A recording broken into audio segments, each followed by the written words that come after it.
Naa ba kay tawo nga hantud karon wala gyud nimo gipasaylo. Gidungtan gyapon nimo kay lagi dako kay sala sa imuha, dili nimo makalimtan, nagdumot gyapon ka, magtan-aw ka sa iyaha, maglagot ka. Igsoon sultihan ti ka.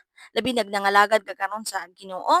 Nag-ingon dire sa unang Juan chapter 4 verse 20.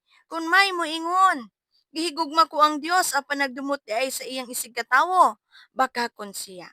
Kay unsaon man niya paghigugma sa Dios nga wala niya makita kung wala siya mahigugma sa iyang isig katawo nga makita niya. Verse 21. Ang gisugo ni Kristo kanato mao kini, ang nahigugma sa Dios kinahanglan mahigugma usab sa iyang isig katawo. Mabitaw ning giingon sa Ginoo no nga higugmaon nato ang atong kaaway. Dili na to na mahigugma kung dili ta moduol sa Ginoo. Kay nganuman kitang tawo na adunay tay pagbati, aduna tay kasing-kasing nga pagsupak, aduna tay kasing-kasing nga madinumtanon apan mahimo lang na nimo nga mapasaylo nga mawala ng imong mga pagdumot kung imong tuuhan gyud sa Ginoong Hesukristo mangayo kag tabang ni Jesus Christ mga igsuon nga Lord dili nako ni kaya Lord tabangi ko nga mapasaylo na ko ning tauha.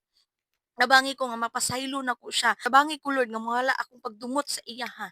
Sa ingon ani mga igsoon kay kung moingon ta nga gihigugma nato ang Dios apan dili ta kabalo mahigugma sa atong isig katawo. Giingon jud diri sa balaang kasulatan nga bakakon ta mga igsoon.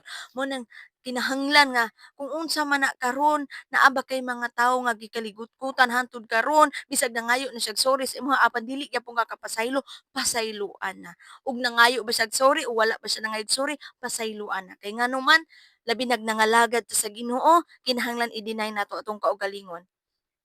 Ug unsa atong paharion mao ang gugma. Kung tinuod ka nga nahigugma sa Ginoo, mahigugma usab ka sa imong isigatawo.